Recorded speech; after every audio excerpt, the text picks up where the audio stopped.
Yeseres HaDibros, in the Ten Commandments, on the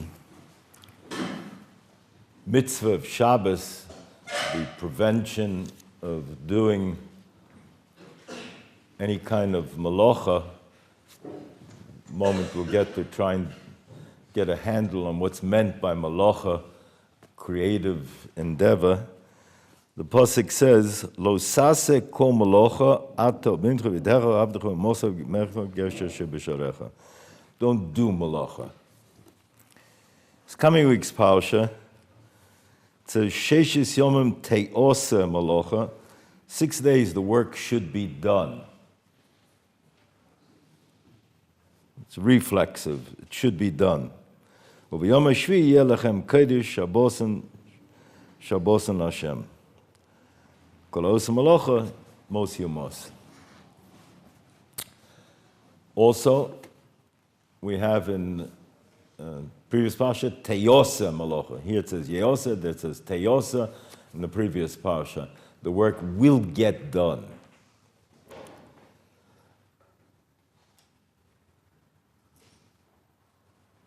It's a mistake to think, the Ksava Kabbalah expands on it, the idea. He says that it's a mistake to think that it's the effort that the Torah is concerned with and is prohibiting. It's not effort, because theoretically you can carry around in the room a table with people sitting on it. It's not the investment of physical effort that is the concern. It's what the Torah describes as creative, maleches machshavas, creative endeavor. His definition, the Ksava Kabbalah, is something that takes the natural state of something and improves upon it. Some improvement that you are introducing to something that wouldn't be there without your intervention. This act, which are the malachos of Shabbos, which we learn out from the Mishkan, represent man's creativity. Why the Torah calls them creativity? What's more changing of the natural state? We have to analyze each one of the malachos. Probably the most difficult one, which Chazal already discussed, is the transference of a property, of a commodity from one rishus, from one domain to another, because nothing has inherently been changed in the status of the object. It's just its place. So that's already called, Chazal talk about that it's a malacha, that it's called a malacha which is hard for us to get a handle on. It's a minimal malacha. It's a malacha gerua. It's a minimalist kind of a change. You're changing the condition in which, the place in which it's found, not inherently in the object per se. But okay, but the other malachas, that's a discussion why that would be so, but even that is considered to be an intervention on the part of man, maleches machshavas. So, continuing with the line of the approach of the Ksava Kabbalah, we have tried to understand that in the past is that the course of the workaday week, we live with a certain kind of an illusion. We live with the illusion that we are doing. I threw the ball. I wrote the letter. It's not true. What would be more accurate would be to say I chose to throw the ball, and then the electric impulse, God allowed the electric impulse to go from my brain through the nerve cells, through the synapses, to reach the tendons, the muscles, to get to where they had to go, and it happened, the act. But it's a cumbersome way to speak, and therefore we indulge in a shorthand, which is really a misrepresentation. We say, I wrote. Not accurate, right? We all know that not far from here, there's a hospital in Har Tzofim, and Lo Aleinu, there are all kinds of people that would like to do things but can't do them because the system is not working. So we can initiate, we can choose, that's what we have, and that's our decision, and then in fact the application and the connection to reality is dependent upon the Ribono Shel Olam's allowing it to happen, blessing the act. So during the workaday week, we indulge in that, we foster that misconception, but come Shabbos is a day of truth. Shabbos is taking spiritual inventory, connecting to the deeper realities of life. It's a day of utter truth. And because of that connection, we refrain in order to be in sync, to be in rhythm with this reality of Shabbos, because the Ribono Shel Olam, in his creation of the world, Kaviyachol, each day introduced something new, and he did expedite things that were changing the face of reality, shaping the world. And our refraining from doing it as the Ribono Shel Olam Kaviyachol did on Shabbos is being in step with, that's our expression of our testimony to the fact that we subscribe to this thesis that this is the way the world came into being. And in fact, God rested, as it were, on the Shabbos. God doesn't indulge in physical, it's not like corporeal entity, but whatever is meant by his decision to expedite, to create the world in such a fashion, something from nothing, yesh me'ayin, each day it was moving forward in some kind of an incremental way of some new change, something new was introduced. This sense of corresponding and plugging into that awareness is what our keeping of Shabbos is about. So, in a sense, then, it's easier to understand what it said in last week's Parsha, what it says in this week's Parsha, that the work got done, teyosa. 6 days the work got done, yeyosa, it was done, in a reflexive fashion. Because I don't do it. But what's interesting is in Parshas Yisro, where over there it says, Lo yisasek kol malocha, don't do any malocha.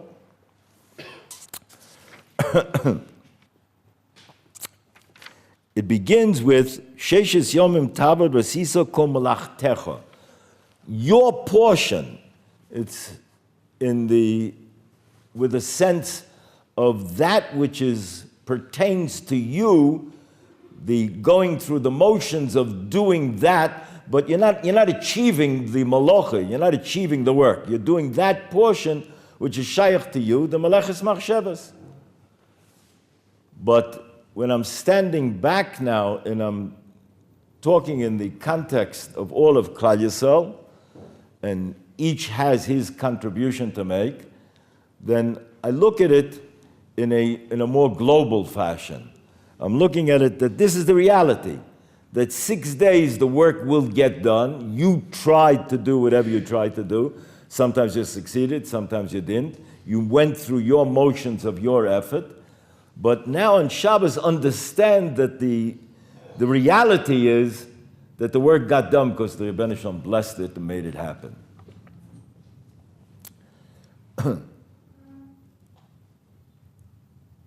That gives Shabbos a certain specialness, a certain spiritual potential that doesn't exist at other moments.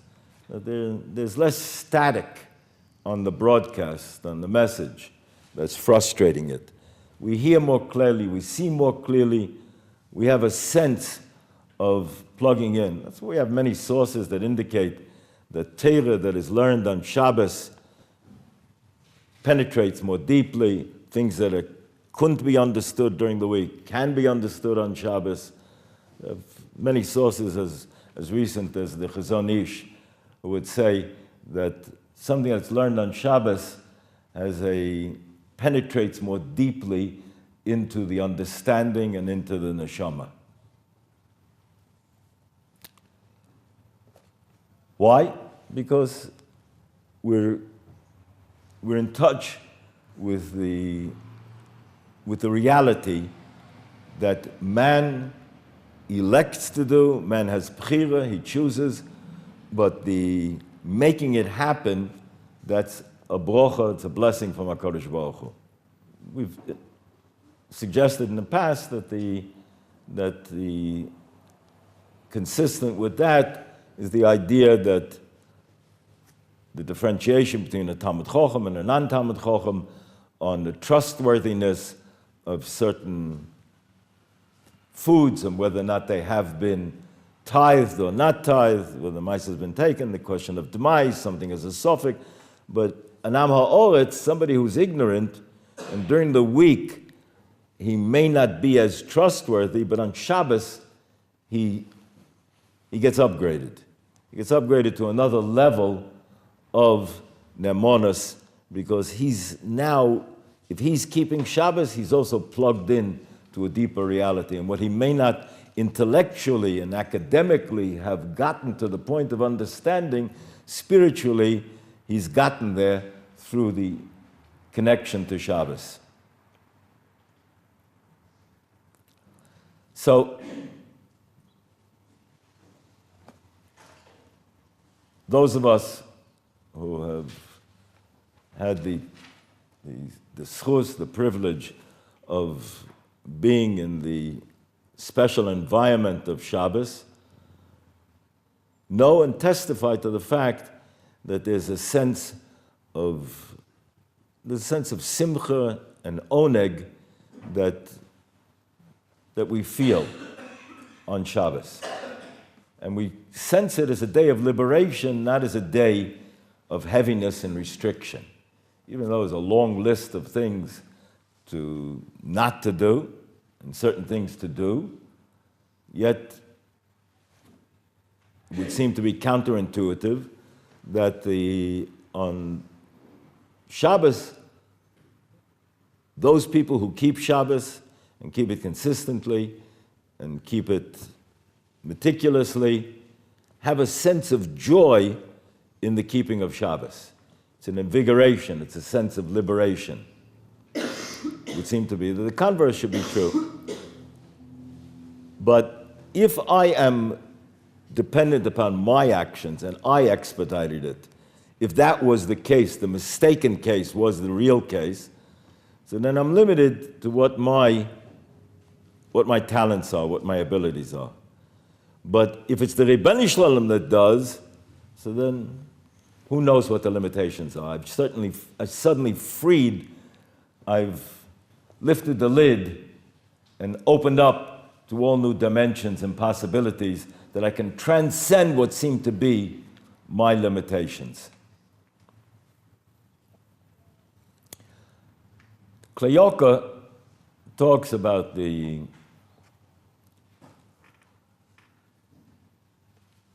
smichas, the juxtaposition of Shabbos and Kibbud Av V'Hem.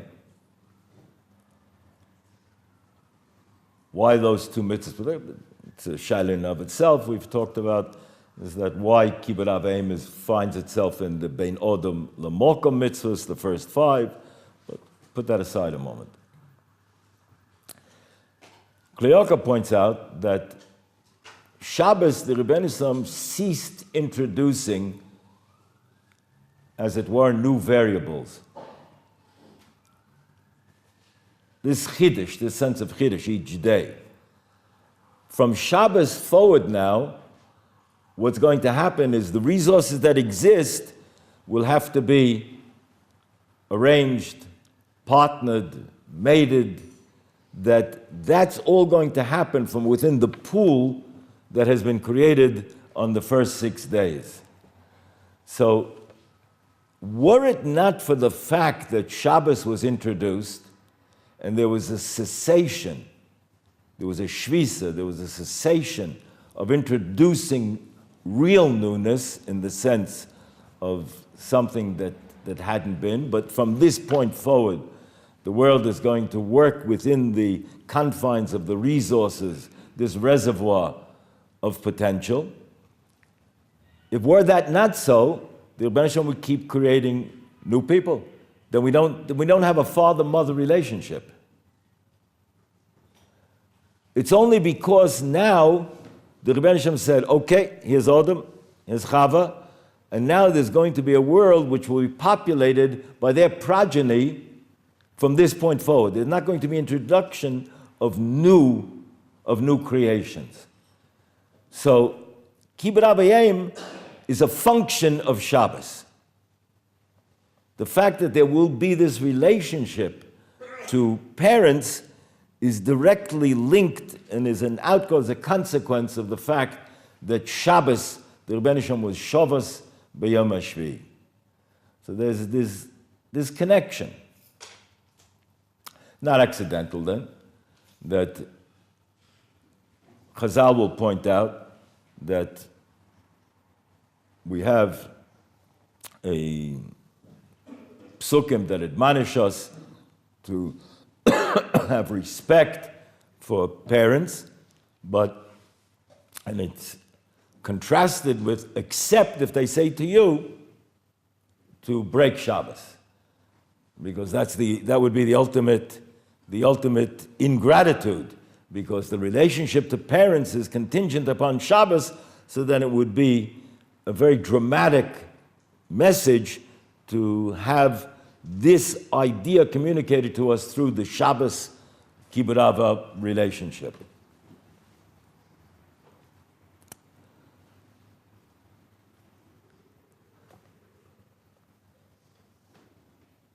Mitzvahs of the Torah are eternal, but each door has its perception, its angle, its view of the Nisenis, and that's why there's a Torah Shebaal Peh that has taken us through the generations to be able to introduce whatever necessary takonas, gzeiros, in order to reinforce our perception of the essentially eternal that exists within Torah Shebaal Peh, Torah Shebiksav, of course.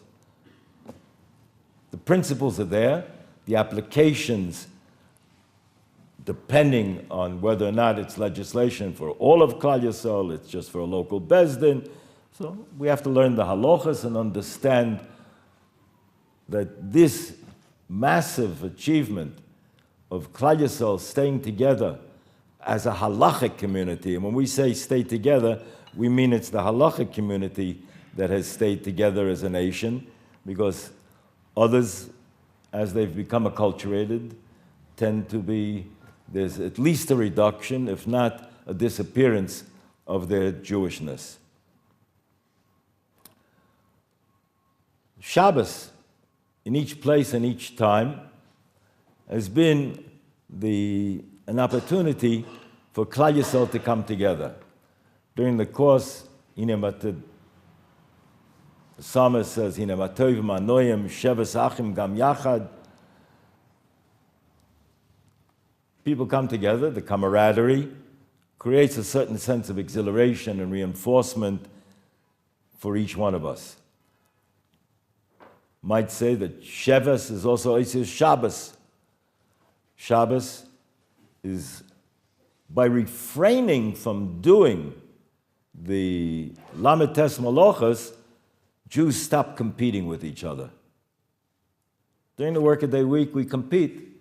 Again, it's the illusion that we're doing it, but we're electing to do it, and the Rebbeinu Shalom makes it happen, but we take credit for it. And because we take credit for it, we compete with each other. And that sense of competition creates friction and a certain amount of fragmentation within Klal Yisrael.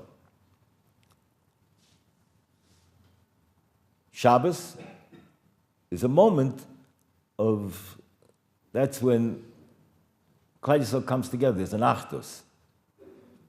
The Zohar uses a lotion, Nusach Sfard, it said in davening, it's Rosa Dechad. It's the secret of plugging into the oneness of a Kodesh Baruch Hu by us having a sense of the oneness of Klal Yisrael, and that oneness of Klal Yisrael, each Shabbos has that energy of reinforcing that the wealthy man may eat on gold-rimmed dishes, but the potatoes and the beans and the cholent aren't all that much different than the poorer man who may be eating on some very, very meager plastic utensil. Shabbos, the Zmiras are the same, the Tefillah is the same. One of the fascinating problems that sociologists have tried to work out is that invariably when people attain a certain level of prosperity, they look for the external expression of it to publicize that they've attained that by moving to certain areas and places that signify having made it in the life's competition. From Community has built-in limitations on that because we need a minyan, we need a mikveh, we need a cheder for our children. So the poor man is frequently living next to the wealthy man. We're in very close proximity because we're thrown in it together, that sense of implied togetherness, which we don't focus on during the workaday week, but come Shabbos, then we daven together. We daven together, we go to Shulim together, and the complementarity of Klal Yisrael's being mashlim one with the other. There were nisyanos in different parts of what we call the free world. It's very hard for people in our generation that didn't live through it to understand the nisyanos that people had when they first came to United States, Canada, England, that these places had laws that prohibited any kind of business being run on Sunday. So if you had to close on Sunday, people wanted to be competitive. It was a tremendous nisayon. People couldn't get jobs. It took an extraordinary amount of mesilas nefesh for people to get fired every Friday because they would tell their employer they're not going to come in on Shabbos. That employer couldn't open up his factory or his shop on Sunday. And he was working on Shabbos, and the employer that didn't want to participate was fired. Famous story that some of you have heard, I don't know if all of you have heard, so quickly I'll just remind you that they tell of Rabbi Moshe Feinstein having been told that there were two families, both fathers got fired. One father came home, was crying as he sat there by Kiddush. The tears dropped into his Kiddush. Never he got fired again. He's going to have to go look for another job. Sometimes fine, sometimes didn't find. A second family, the father made a rikud, danced around the table with his children, and he said that, we were zeicha, we were privileged to be Mekadosh Shem Shemayim again. I just forfeited my job today again in order to keep Shabbos. Both were equally broke, both families, but one had an attitude of optimism, emunah, bitochen, and Moshe predicted accurately that the one who reacted with simcha would produce generations of Jews because the children got a message that it was a privilege to give up for Torah, and that the returns, the delivery would be more than the investment could ever conceive of. And so, the world into which I grew up, there was a fight. It was a major battle trying to get Shemesh Shabbos enterprises to be allowed to be open on Sundays. Big battles were fought legally in the United States, and there was a lot of devotion and a lot of consistency and unsung heroes that carried it through, and it happened. It happened. And today, very few places that problem exists in the same manner. Frontiers change, and each generation has its challenges and its tests. But keeping Shabbos, there was a certain Mesiras Nefesh. It's very interesting is that there's a converse problem. A lot of research is being done now. We want to talk about it sometime outside the Beis Medrash, about somebody from the Mechina just recently loaned me a book which talks about some of this research. The less something is challenging, the less we value it. We knew this a long time ago, but more and more research has been in relation to automation, that the more casual and less effort that is necessary to be involved in some kind of activity, you're passive rather than active, the less it means to you, the less you remember it, and the less you value it. Chazal built on this fundamental truth of human nature, and that's why the Gemara is unpunctuated. That's why the Gemara, we have to unravel the riddle each time we sit down and put the pieces together. Then we're invested, then we're becoming part of it, and then it's somehow making connection on another level of our neshamas, and it becomes one with us, the idea.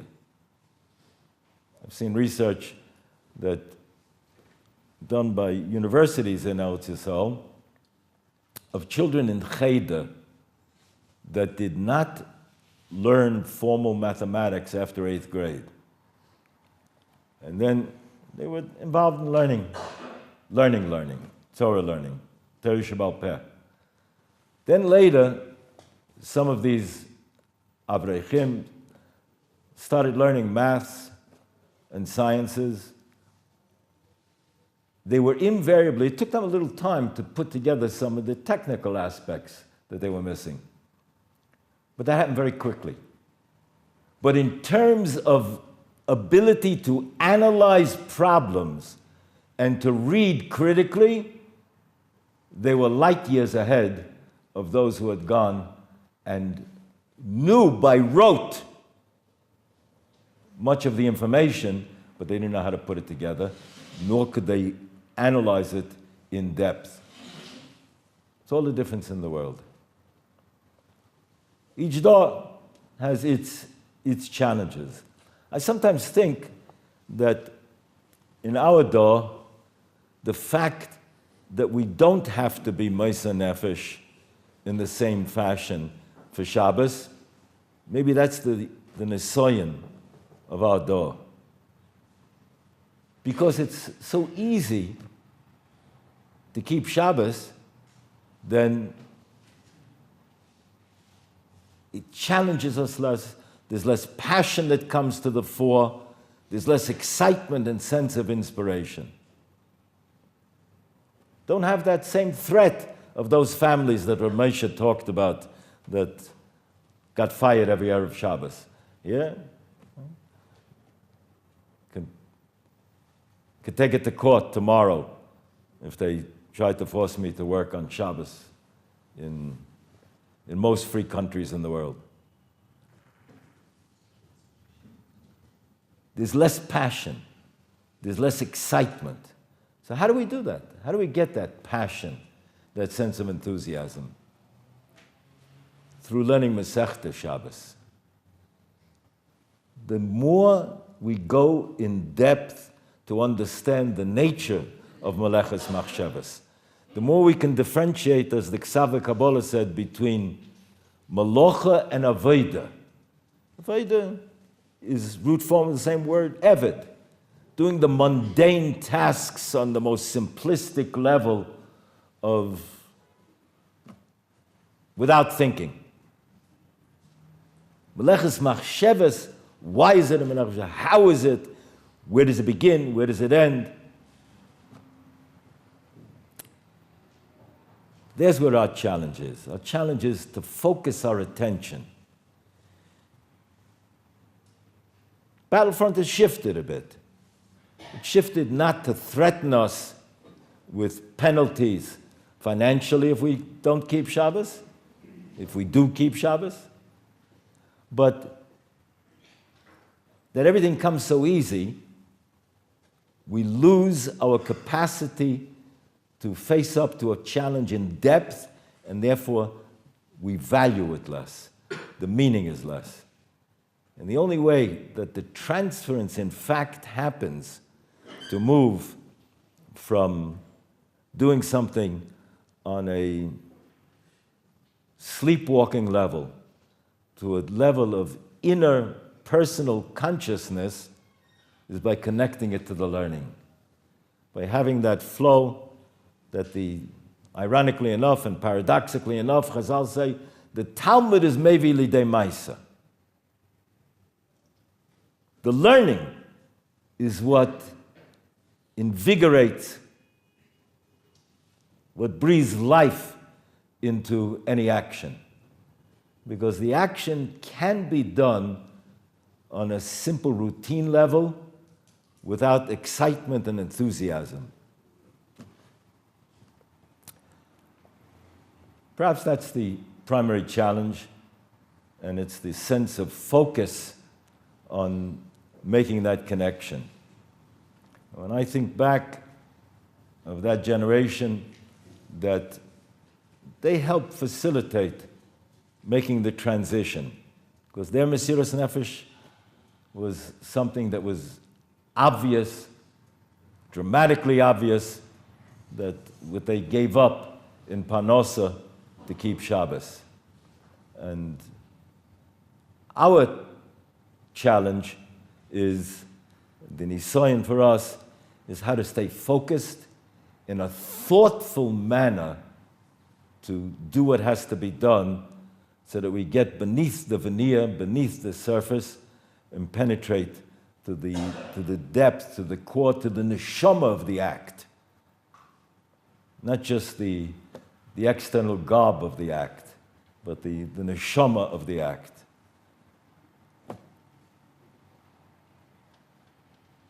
The sikha today is Lilu Nishmas Avam Yitzchak ben Yaakov, my father, Zichron Levracha, who was a Jew, who I remember him being out of work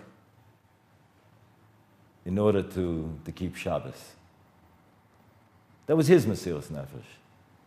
Our Mesiras Nefesh in our door is to do it with machshava, meleches machsheves.